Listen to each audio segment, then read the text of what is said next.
Hello students, आज हम शुरू करेंगे चैप्टर 1 क्लास 12 का। तो बहुत ही इंपॉर्टेंट चैप्टर है और बहुत ही इजी सा चैप्टर है। लोग अक्सर लोग कोचिंग सेंटरों के टीचर डरा देते हैं कि ये बड़ा कठिन है या फिर मतलब थोड़ा नहीं बन पाएगा, परंतु ऐसा है नहीं। ये बहुत ही इजी चैप्टर है। देखो, पहला चैप्टर क्लास 12 का सबसे इजी, जो थोड़ा चीजों को समझता है, और चैप्टर 13 प्रोबेबिलिटी सबसे इजी, जो चीजों को समझता है। और लोग आपको इन्हीं में डरा देंगे कि ये दोनों बहुत खतरनाक है करके, पर ऐसा है नहीं। ये बहुत ही इजी से चैप्टर है। इनको समझने के लिए आपके पास कॉन्सेप्ट क्लियर होनी चाहिए। कॉन्सेप्ट क्लियर होने के लिए आपको चीजों को बहुत बेस, बहुत तगड़ा होना चाहिए। जैसे हम शुरू करने जा रहे हैं तो सबसे पहले हमको पता होना चाहिए नंबर सिस्टम होता क्या है।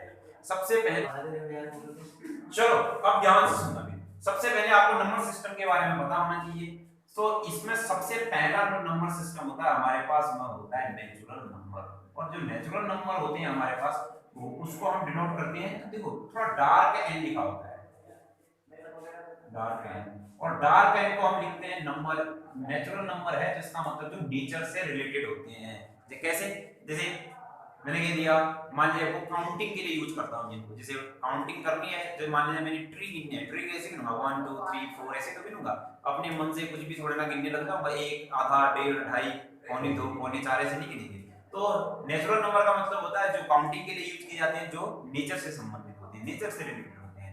और दूसरा नंबर सिस्टम आता है whole number. Whole number, whole number क्या होता है? इसी नेचुरल नंबर में इसको रिप्रेजेंट करते हैं W से, और इसी नेचुरल नंबर में हमारे पास भाई पूरा नेचुरल नंबर का सेट होता है, तो एक जीरो भी ऐड हो जाता है उसमें। और आपके पास तीसरा नंबर आता है इंटीजर्स से। Integers is the most important number system. देखो, इंटीजर्स का मतलब क्या होता है? जो नंबर पूरे पूरे होते हैं, जैसे 1 2 3 0, चलते चलते -1 -2 -3, ये सब मेरे पास क्या होते हैं? इंटीजर्स है। इसमें जो ये 1 से लेकर के आगे को होते हैं, ये इसको हम कहते हैं पॉजिटिव इंटीजर, और इनको हम क्या कहते हैं? Negative integer. और इंटीजर को हम रिप्रेजेंट करते हैं आई से। पॉजिटिव इंटीजर को रिप्रेजेंट करते हैं आई पॉजिटिव, या तो कोई ऐसे लिख देता है पॉजिटिव, या फिर क्या आई पॉजिटिव ऐसे लिख देता है। और इंटीजर्स को, दूसरे इंटीजर्स को हम नेगेटिव इंटीजर्स को हम रिप्रेजेंट करते हैं आई नेगेटिव से। क्लियर है ना? इतनी बात बिल्कुल सही है। फिर उसके बाद हमारे पास आता है चौथा नंबर, आता है रेशनल नंबर का। रेशनल नंबर, जो रेशनल नंबर होते हैं ऐसे नंबर जिन्हें हम p/q के रूप में लिखते हैं, जहां q where q does not equal to 0 and p and q are integer। ठीक है ना? क्लियर? अब उसके बाद आता है हम जैसे, और हाँ, इसमें सबसे बड़ी खासियत ये होती है कि इनका डेसिमल एक्सप्रेशन टर्मिनेटिंग होता है। नंबर 1, जिनका डेसिमल एक्सप्रेशन टर्मिनेटिंग होता है, इन्हें भी हम p/q के रूप में लिख सकता हूं। जैसे इसको मैं लिख सकता हूं 2/10 मतलब 1/5। या फिर जिनका डेसिमल एक्सप्रेशन ना तो टर्मिनेटिंग तो नहीं होगा, बट रिकरिंग होगा, मतलब रिपीटिंग होगा, जैसे 3 इसको भी लिख सकता हूं मैं p/q के रूप में 1/10। यस। और तीसरा नंबर आता है जिनका डेसिमल एक्सप्रेशन ना तो टर्मिनेटिंग होता है, मतलब ना तो रुक जाएगा, और ना ही रिकरिंग होगा, मतलब ना ही रिपीटिंग होगा, जैसे 3 2 5 1 कुछ भी आता रहेगा, 9 4 0 1 कुछ भी आता रहेगा। तो हम इसे बोलते हैं, इस टाइप के नंबर को हम क्या बोलते हैं? Irrational number. आइए बात समझ में। रेशनल नंबर को हम दिखाते हैं q से, और इंटीजर को हम रिप्रेजेंट करते हैं i से, होल नंबर को हम क्या, होल नंबर को w से, और इंटीजर्स को हम z से भी रिप्रेजेंट करते हैं, नेचुरल नंबर को हम n से रिप्रेजेंट करते हैं। इतनी बात तो बिल्कुल सही होगी। ठीक।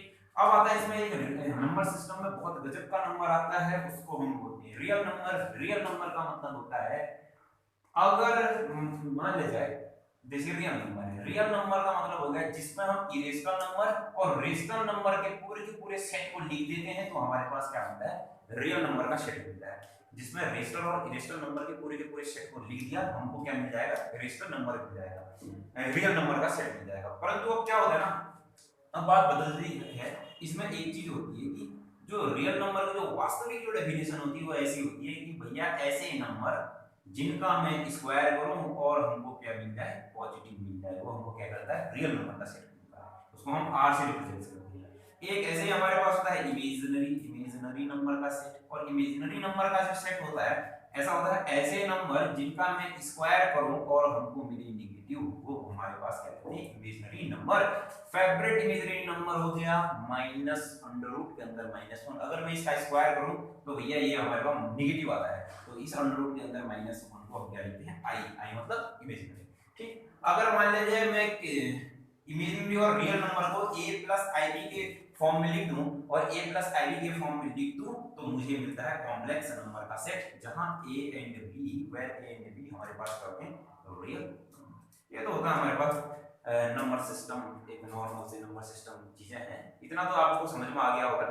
फिर उसके बाद हम आगे बढ़ते हैं पहले चैप्टर को, रिलेशन एंड फंक्शन, जो हमारा क्लास 12 का पहला चैप्टर है। इसको समझने के लिए हमको सबसे पहले आना चाहिए मोस्ट इंपोर्टेंट भैया, बिल्कुल ध्यान से सुनेंगे, ध्यान से समझेंगे। सबसे पहले हमको पता होना चाहिए सेट क्या होता है। सेट जो होता है well defined collection of object, मतलब जो सबके लिए एक जैसा डिफाइंड हो, जैसे मेरे लिए भी आपके लिए भी। जैसे मैंने कह दिया भैया इस पूरी दुनिया में जो एनिमल है इनका सेट, तो आपके लिए भी उतने एनिमल होंगे, हमारे लिए भी उतने एनिमल होंगे, तो इसका मतलब वो हमारे पास क्या सेट है। अगर हमने कह दिया मान लिया जाए इस दुनिया में टॉप 5 बैट्समैनों का सेट, तो इसका मतलब आपके लिए कुछ अलग होंगे, हमारे लिए कुछ होंगे, वो वेल डिफाइंड नहीं है, तो इसका मतलब वो सेट नहीं है। ये भी समझ में आ गई बात हमारी। अब यहाँ पर से एक सबसे इंपॉर्टेंट आता है कार्टेशियन प्रोडक्ट। कार्टेशियन प्रोडक्ट, अब देखिए कार्टेशियन प्रोडक्ट का मतलब क्या होता है, इसमें सुनो, कार्टेशियन प्रोडक्ट है तो इसका मतलब दो एलिमेंट को मैंने आपस में ऑपरेट कर रखा होगा तभी तो प्रोडक्ट नाम आया है। तो इसका मतलब क्या है, if A and B are two set, तब then Cartesian product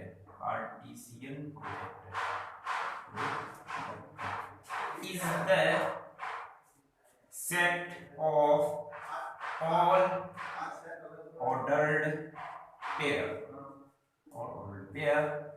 in A and B। तो जो कार्टेशियन प्रोडक्ट होता है उसके लिए हमको दो सेट चाहिए, और जो कार्टेशियन प्रोडक्ट होता है ए और बी में सबके सब ऑर्डर्ड पेयर का जो सेट होगा वो हमारे पास कहलाएगा कार्टेशियन प्रोडक्ट। यस यस, तो यहाँ पर से मान लीजिए ए है हमारे पास, ए बी सी और बी है हमारे पास 1 2 3, तो Cartesian product A cross B जो होगा वो क्या होगा, देखो सबके सब ऑर्डर्ड पेयर का सेट ए और बी में ऑर्डर्ड पेयर। अब देखो पेयर का मतलब जोड़े, ऑर्डर्ड का मतलब एक क्रम होगा, और कैसा क्रम होगा, देखो जैसे ए इस ए के साथ एक आ गया, बी के साथ नहीं, ए के साथ 2 आएगा, ए के साथ कितना आएगा 3 आएगा, बी के साथ कितना आएगा 1 आएगा, बी के साथ कितना आ जाएगा फिर 2 आ जाएगा, बी के साथ कितना आएगा 3 आएगा, बी के साथ फिर उसके बाद क्या आएगा, सी के साथ कितना आ गया। जैसे देखो हम यहाँ पर लिखते हैं कार्टेशियन प्रोडक्ट, ए और बी का हम कार्टेशियन प्रोडक्ट लिखते हैं, तो यहाँ पर वो आएगा, देखो ए के साथ 1 आ जाएगा, ए के साथ 2 आ जाएगा, ए के साथ 3 आ जाएगा, बी के साथ कितना आएगा फिर मेरे प्यारे, बी के साथ 1 आ जाएगा, बी के साथ कितना आएगा 2 आ जाएगा, बी के साथ 3 आएगा, और सी के साथ हमारे पास आ जाएगा 1 आ जाएगा, सी के साथ आ जाएगा 2, और सी के साथ कितना आ जाएगा 3। तो यहाँ पर एक चीज हो रही है, ये देखो और सबके सब ऑर्डर्ड पेयर, देखो सबके सब ऑर्डर्ड पेयर लिए मैंने, ए और बी में सबके सब ऑर्डर्ड पेयर, पेयर ऑर्डर्ड का मतलब क्या है, ए है फिर बी का, ए का है बी का, ए का है बी का, ए का है बी का, ए का है बी का, ए का है बी का, यानी बात समझना। तो इसका मतलब क्या है, set of all ordered pair का मतलब ये हुआ, क्लियर। अब इसमें एक चीज आती है, सबसे खतरनाक चीज आती है, और पूरे हम 12th में इसी के बारे में पढ़ने वाले हैं, रिलेशन, फिर उसके बाद फंक्शन, इन चीजों में हमारी चीजें ढूंढने वाली हैं। जो रिलेशन होता है वो क्या होता है, ध्यान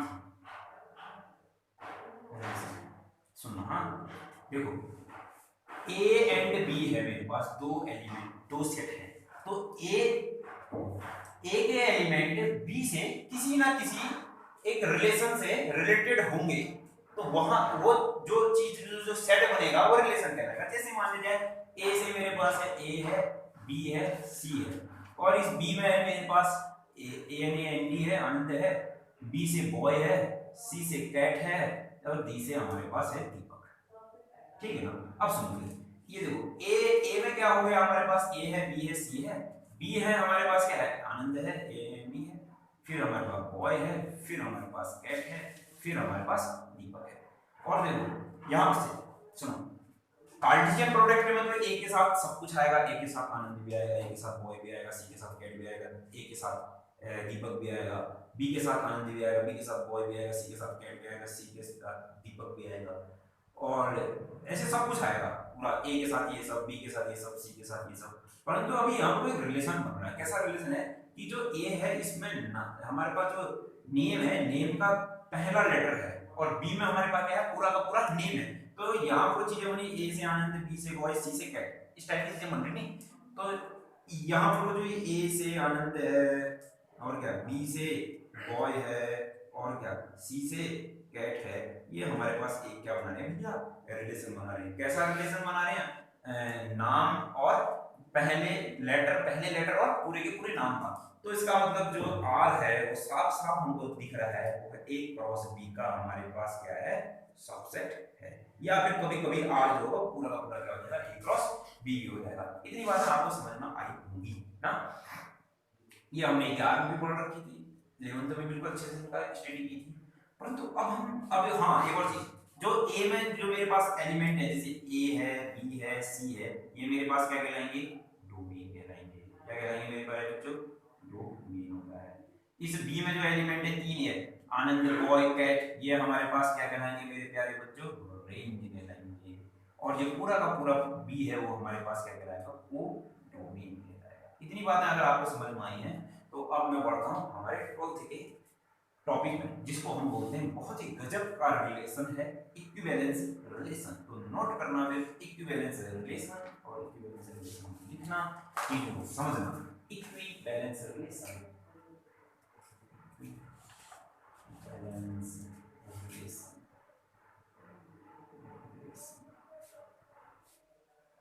इक्विवेलेंस लिख दिया तो सुनो, equivalence relation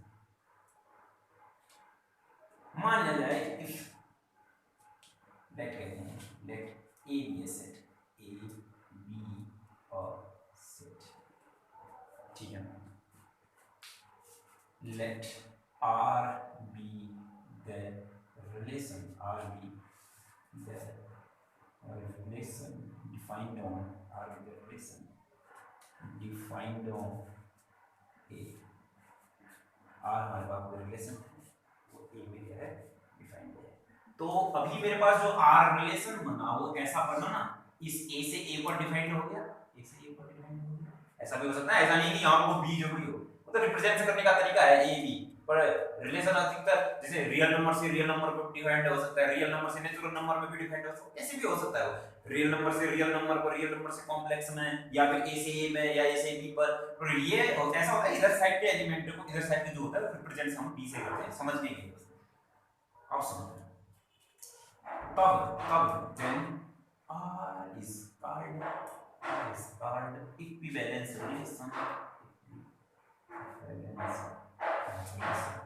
R equivalence relation कहलाएगा कब, नंबर 1 जब ये क्या होगा, रिफ्लेक्सिव होगा। क्या होगा, रिफ्लेक्सिव होगा। नंबर 2 जब ये क्या होगा, सिमेट्रिकल होगा। नंबर 3 जब ये क्या होगा, ट्रांजिटिव होगा।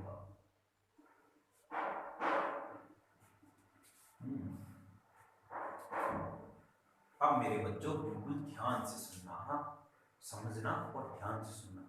सुनो, रिफ्लेक्सिव का मतलब क्या होता है, देखो, जितने for every a belongs to A, क्या कहा मैंने, जितने भी इस, देखो फॉर एवरी का मतलब क्या है, जितने भी इस ए में एलिमेंट हैं, मतलब सब ए के सबके सब एलिमेंट हैं, वो क्या होने चाहिए, सच दैट, या फिर comma A belongs to R में होने चाहिए। मतलब जैसे मेरे पास ए है, ए सेट है, इस ए में मेरे पास ध्यान से देखिए, जैसे मेरे पास एक सेट ए है, इस सेट में मेरे पास ए बी सी है, तो ये ए से ए पर डिफाइंड है, ए से ए पर डिफाइंड है, ए बी सी यहाँ पर भी है। तो ये रिफ्लेक्सिव कहलाएगा जब रिलेशन में ए भी आएगा, बी भी आएगा, और फिर क्या, सी भी आएगा। आएगी बात समझ में? मतलब कोई भी एलिमेंट है ए में, तो मेरे पास रिलेशन में एलिमेंट कॉमा एलिमेंट आना ही चाहिए। आई नहीं बात समझ में? पक्का? चलो आगे। अब ध्यान से सुनोगे, सिमेट्रिकल का मतलब क्या होता है? अगर मान लिया जाए if A and B, if ऐसे लिखते हैं, if A comma B belongs to R है, मान लिया जितने भी फॉर एवरी लिखा, जितने भी मेरे पास है, देखो for every A comma B, जितने भी ए कॉमा बी आर पर है, या फिर ऐसे लिखना इफ जितने भी का तो हम समझते हैं, जितने भी हैं हमारे पास आर में है, तो हमको b कॉमा ए भी आर में होना चाहिए। क्या कहा मैंने? जितने भी ए कॉमा बी जितने भी हमारे पास आर में होंगे, उनका उल्टा, सिमेट्रिक का मतलब उल्टा ही होता है। जैसे मैं वो अपने को शीशे में देखूंगा तो मैं सिमेट्रिक हूं, तभी तो मेरे जैसा दिख रहा है उसमें। आई नहीं बात समझ में? तो सिमेट्रिक का मतलब है जितने भी ए कॉमा बी, देन तब लिखना है आपको, देन जितने भी ए कॉमा बी मेरे पास, जैसे मान लीजिए जैसे ए है तो 1 2 3 है, ए से ए पर एक रिलेशन डिफाइंड है, 1 2 3 है, मेरे पास मान लीजिए 1 2 है रिलेशन में, तो इसका मतलब मेरे पास 2 1 भी होना चाहिए, तभी मेरे को क्या कह रहेगा भैया, ये सिमेट्रिकल होगा। सिमेट्रिक का मतलब है ही वो, जैसे ये देखो सिमेट्रिक तो है, ये दोनों हाथ सिमेट्रिक है, जैसा ये वैसा ये, बस सिमेट्रिक है इसका मतलब। आइए बात समझ, क्लियर? ट्रांजिटिव का मतलब होता है फैल जाना। अब देखो कैसे फैल रहा है ये। अगर मान लिया जाए मेरे पास a b r पर है, ध्यान से सुनना, और रिलेशन पर है b c भी रिलेशन में है, तो क्या कहा मैंने? तो a c भी रिलेशन में होना चाहिए। मेरे को क्या कह रहा है? अगर ऐसा है तो इसका मतलब ये ट्रांजिटिव है। आई बात समझ में?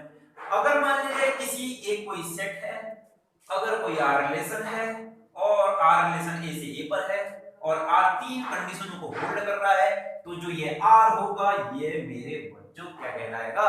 Equivalence relation. आई नहीं बात समझ में? क्लियर? तो नोट करो इतना सारा।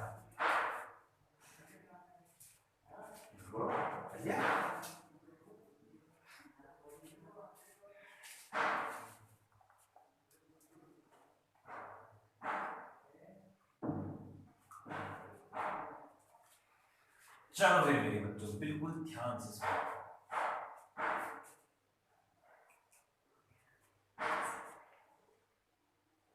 बढ़ चले आगे, मिटा दें इसको, जोर से बोलो, कोई दिक्कत नहीं है, मिटा दें। अब सुनो फिर, अब हम बनाते हैं क्वेश्चन, और क्वेश्चन में चीजों को अच्छे तरीके से समझते हैं। अब देखो ना, एक दो क्वेश्चन में दिक्कत आएगी तुमको इस एक्सरसाइज में।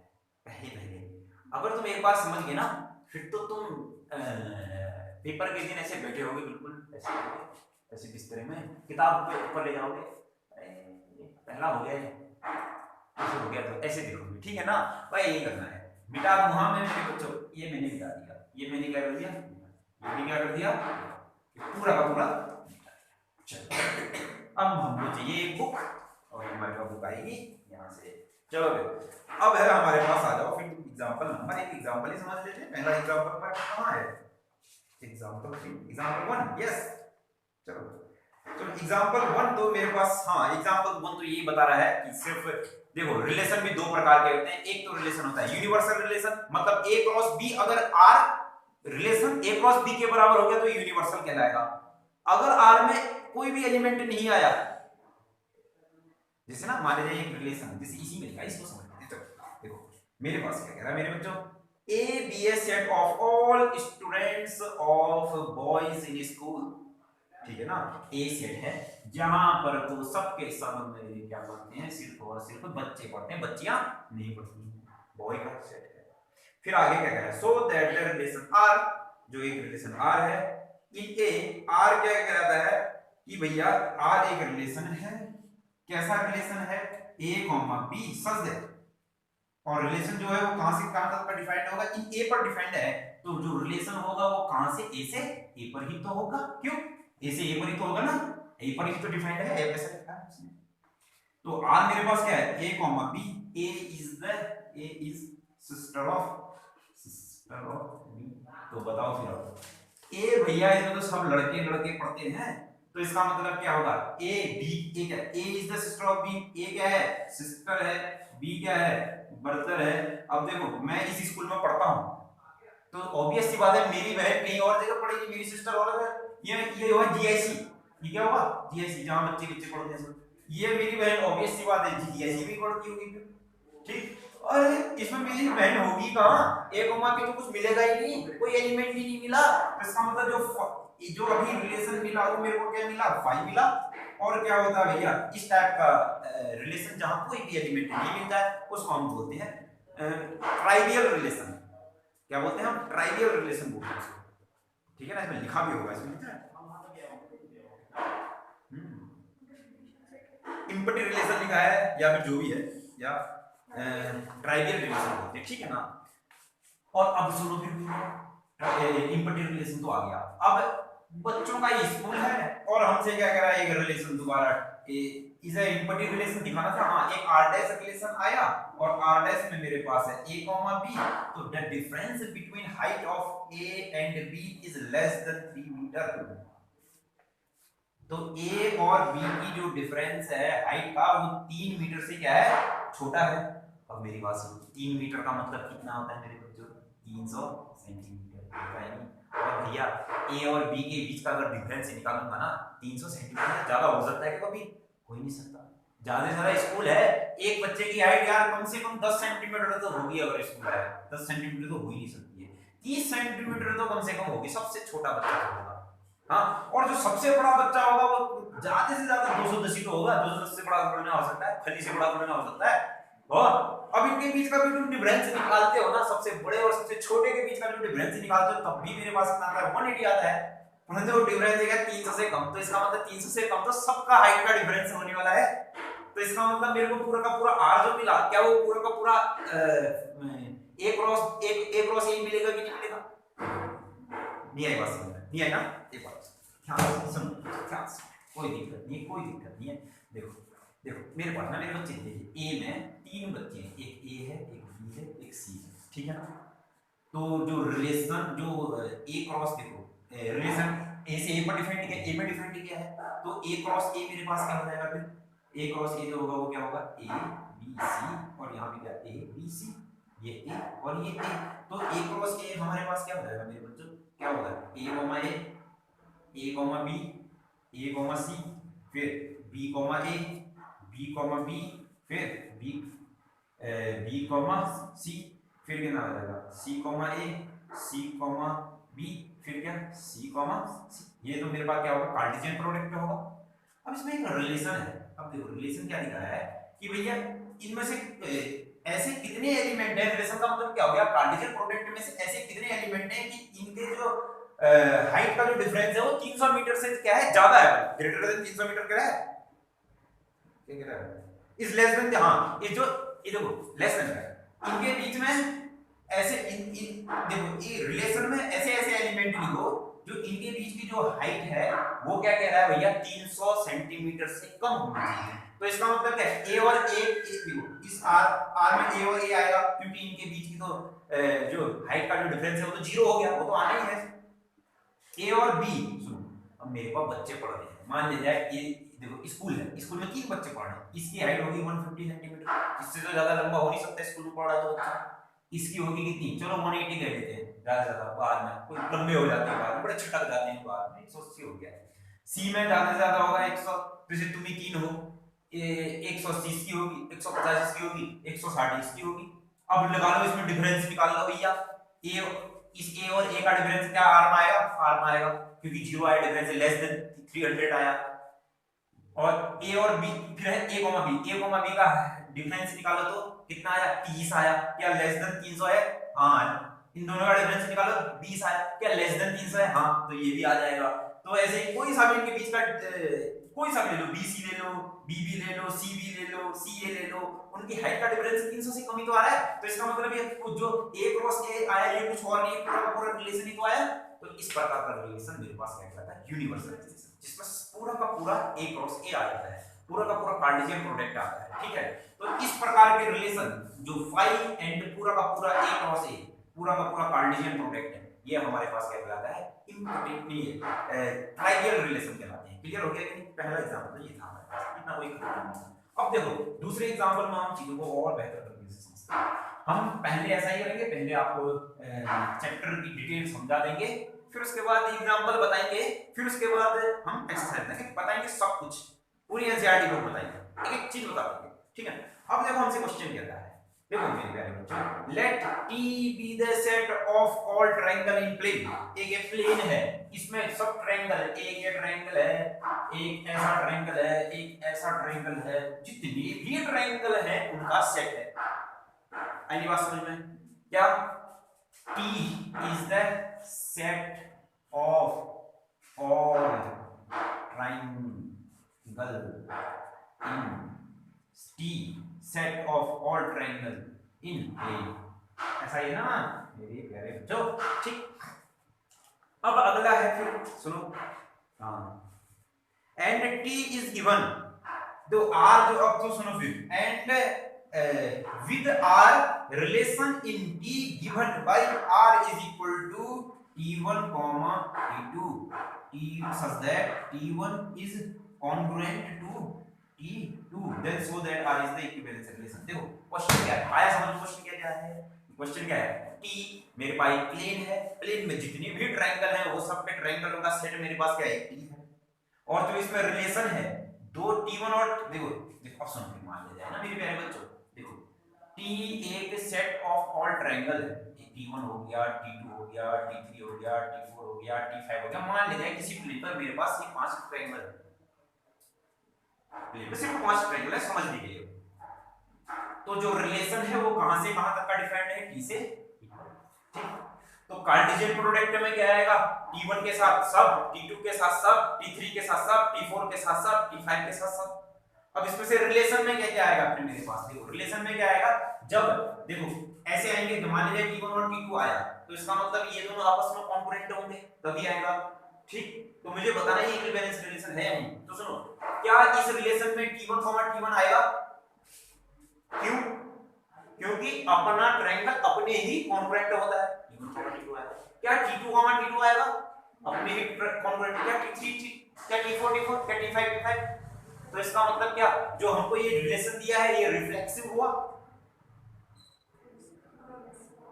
यह बात समझ में? पक्का? देखो मैंने, देखो अब सुनो, अब देखो अगर T1 और T2 रिलेशन में आया है तो इसका मतलब क्या, T1 T2 के कॉन्करेंट है, तो ऑब्वियस सी बात है T2, T1 भी तो आया होगा, T1 T2 को भी तो कॉन्करेंट होगा, कॉन्करेंट चीजें समान ही है। आगे बात समझ में? अब देखो अगर T1 T2 है, आया है, और T2 T3 भी आया है, तो इसका मतलब ये T1 T2 आया है तो इसका मतलब रिलेशन है, ये कॉन्करेंट है, ये भी कॉन्करेंट है, तो ऑब्वियस सी बात है T1 और T3 भी तो कॉन्करेंट होंगे आपस में। आगे बात समझ में? तो इसका मतलब ये ट्रांसिटिव भी है, सिमेट्रिक भी है, ट्रांसिटिव भी है, और मेरे बच्चों क्या है, रिफ्लेक्सिव भी है। तो इसका मतलब क्या, दिया गया जो सेट है ये मेरे पास क्या होगा, इक्विवेलेंस। आएगी बात समझ नहीं आई? पक्का? अगला क्वेश्चन, अभी तो ऐसे क्वेश्चन बहुत सारे क्वेश्चन आएंगे, और एक देखो इन क्वेश्चन में एक खासियत है, जैसे ना मान लीजिए एक क्वेश्चन नहीं आया, फिर दूसरा क्वेश्चन नहीं आया, अगर गलती से एक क्वेश्चन भी समझ में आ गया ना तो सब कुछ समझ में आ गया। एक खासियत है, मान लीजिए पहला नहीं आया, दूसरा नहीं आया, गलती से तीसरा आ गया, तीसरा नहीं आया, गलती से चौथा आ गया, गलती से लास्ट वाला भी आ गया ना, तो हमने पूरी एक्सरसाइज समझ में आ गई। चलो हमको तो गलती से समझ में आया था, तो एक्सरसाइज समझ, ठीक है ना। अब देखो मेरे पास तीसरा है भैया, एग्जांपल तीसरा, let L be the set of all line in the plane. हाँ अब देखो L मेरे पास क्या है, सेट है, सेट ऑफ ऑल लाइन इन, जैसे ये मेरे पास एक प्लेन है, इसमें आड़ी, तिरछी, टेढ़ी, बांगी जितनी भी लाइनें हैं उनका सेट है मेरे पास। अब आगे क्या कह रहा है मेरी बात को ध्यान से, तो जो रिलेशन L इज डिफाइंड है, जो इस पर एक रिलेशन R है, जो इस पर R है वो ऐसे डिफाइंड है, इस L पर R कैसे डिफाइंड है कि L1, L2 such that L1 is perpendicular to L2। अब सोचो फिर जरा, देखो मान लिया जाए मैं इस L में set of all line in plane में कहता हूं, मान लीजिए इतनी लाइन है, देख इतनी लाइन है कहता हूं समझने के लिए। अब ध्यान से सुनो, समझने के लिए मैं कहता हूँ कितनी लाइनें हैं, ध्यान से देखो बेटे, देखो मैं कहता हूँ कितनी लाइनें हैं, एक L1 है, एक L2 है, एक L3 है, एक L4 है। तो इसका मतलब क्या होगा कि भैया सबसे पहले एक कार्टेशियन प्रोडक्ट बनेगा L क्रॉस L का, जिसमें L1 के साथ सब आएंगे, L2 के साथ सब आएंगे, L3 के साथ सब आएंगे, L4 के साथ सब आएंगे, ठीक है ना। अब सुनो फिर एक होगा L1, L1 मेरे को बताना है, मेरे को इसके आगे को बताना, so that is symmetrical but not neither, अब जो भी है तो सो दैट हमको देखो एक होगा रिलेशन में R, L1, L1 आ रहा है कि नहीं आ रहा है, क्या रिलेशन में L1, L1 आएगा, मतलब L1 ये लाइन है क्या, अपनी ही लाइन अपने ही परपेंडिकुलर होती नहीं होती है, पर पैरेलल होती है, अपने ही पैरेलल तो होती है परंतु परपेंडिकुलर नहीं होती है। तो इसका मतलब L1, L1 नहीं आएगा, ना L2, L2 आएगा। अगर एक भी नहीं आया, मान लीजिए मेरे पास L1, L1 आता, L2, L2 आता, L3, L3 आता, परंतु L4, L4 नहीं आता ना, तब भी ये रिफ्लेक्सिव नहीं है, एक भी नहीं आया तो इसका मतलब रिफ्लेक्सिव नहीं है। अब आ जाओ सिमेट्रिकल, L1, L2 है तो इसका मतलब क्या है, L1 ये है, L2 ये एक दूसरे के परपेंडिकुलर है, अगर R में आया है तो क्या L2, L1 भी होगा R में, हाँ क्योंकि L2 के मान लीजिए L1 L2 के परपेंडिकुलर है, L2 L1 के परपेंडिकुलर है, तो इसका मतलब सिमेट्रिकल है।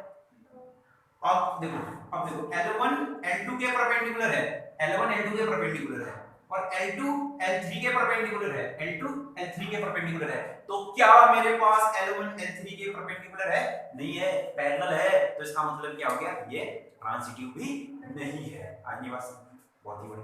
अब इसी क्वेश्चन को मैं मोड़ दे रहा हूं, अब मैं कहता हूं पैरेलल है, पैरेलल है, तो देखो पैरेलल है, क्या कहा मैंने, क्या कहा मैंने, पैरेलल है। तो अब सुनो फिर, क्या L1 और L1 आएगा, हाँ अब आएगा, क्योंकि अपनी लाइन अपने ही पैरेलल होती है। क्या L2 L2 आएगा, क्या L3 L3 आएगा, क्या L4 L4 आएगा, क्या L5 आएगा, अपनी लाइन अपने ही पैरेलल होती है।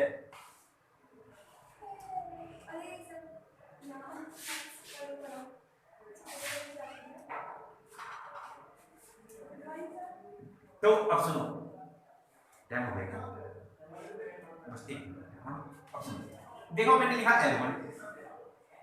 L1 L2 लिखा, तो अब सुनो L1 L2 लिखा, रिलेशन में आ रहा है, तो इसका मतलब L1 L2 के पैरेलल है।